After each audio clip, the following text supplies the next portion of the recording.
I was talking to a friend last night about Booker T. Washington. And Booker T. Washington was born enslaved. Now, he was the real deal. My little plantation stuff is nothing. He was born enslaved. His father and mother were sold into it. I believe it's a brother and sister were sold off or died of some kind of disease. But Booker T. never hated. And he knew and understood what was going on. And he was friendly with everybody. And as a result of that, white people taught him to read and write. They supported him and did things. White people are some of the nicest people on earth, aren't they? And the reason I say that, I was looking at this in New Orleans a couple weeks ago. There was a lot of rain there. And so the river overflowed. And water just everywhere, and I saw white Americans out there with their boats and coming from around the country to help these folks out. And knowing that the blacks don't like them, knowing that as soon as they get out of those boats, they're going to call white folks racist. But yet, white people show up to help. And you see one or two black people showing up, but blacks don't go out there to really help. But whites donate the money. They give their time even to their enemies. And to me, that's amazing.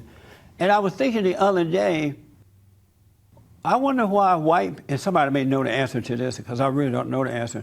You know how white people built this country and then they created all this freedom, but for some reason they decided to invite the rest of the world. And I'm wondering why. Why didn't they just keep it white and let us come visit? Because the folks that are coming in are hating whitey. They're not coming in and saying, you know what, thank you, Mr. White Man, for building this great country and inviting me over here to live and have the same freedom. They're coming in, they're hating the people who built the country. But yet they're running from, and not just blacks, all kind of folks, Hispanics and Muslims and blacks and Chinese and Japanese and Andre folks. What's Andre? Armenian. They're all coming here, leaving their own country. They're not staying there to build. Have you noticed? They're not staying in their country to build their own country. They're running from trouble and then bringing that mess here. And I'm thinking, why did the white folk even let anybody else come? Because they don't appreciate it. It's like letting your cousin come to visit you for a week or two, and now they eat up all your food. They're making long distance calls on your phone. They talking to the neighbor when you're not around, letting folks in your house. And then when it's time for you to send them home, they don't want to leave. Then they say, you're the bad guy because you want me to leave your house. You know what I'm talking about? There's no real appreciation for America by these people that are coming in. It's mind-blowing to me. So I really want white people to tell me, why did you let anybody in? The Constitution should have said, nobody coming but white folks. But Booker T, he didn't hate anyone. And he believed in, he thought that black people should not move to the north. During the Emancipation Proclamation time, he said black people should stay in the South because they're the ones that have been working for the white man all these years. They've been farming and taking care of their kids and doing all these things. So they have the talent. They just didn't know how to organize that talent so that they can benefit from it. And they had families, they were living upright, a moral people. So Booker T said, stay here and buy your land, own your land, plant your farm, sell your product, and America will look at you and see a noble, independent people, and you will be fine. You will be respected.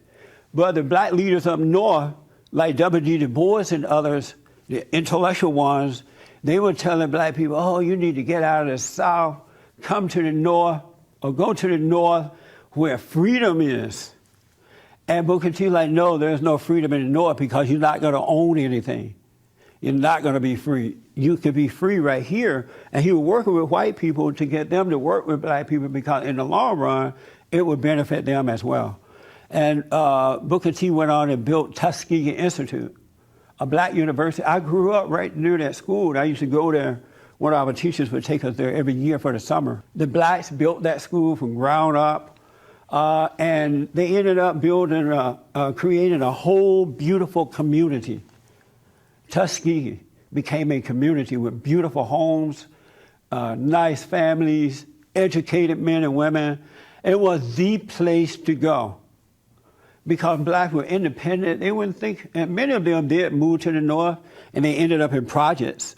They ended up on the government, ended up not owning anything. You see how that turned out. But the ones that stayed there, they did very well.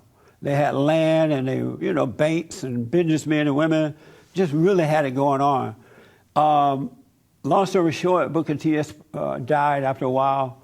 And now if you go down to Tuskegee Institute, it looked like the ghettos because the liars have taken over, the traders, the race hustlers have taken over the schools, and they have brainwashed the people. The last time I was there, the person that took us on a tour said that there's a lot of money there for blacks to come and take advantage of, but they won't even show up for the free money to get the education. And the community has gone down. It's all changed because the values and the value in the people have changed. Booker T. Washington was called Uncle Tom, a sellout, a whitey lover, all that kind of stuff by the race hustlers. Same thing that's happening today.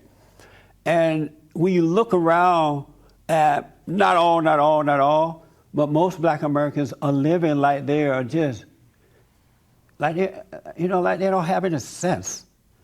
Like they're just in a strange world and they don't know what to do for themselves. They don't know how to take care of themselves. And that's why these kind of people can lie to them and use them and degrade them and demoralize them. Even their own black people, so-called elitist people, have no respect for other black people.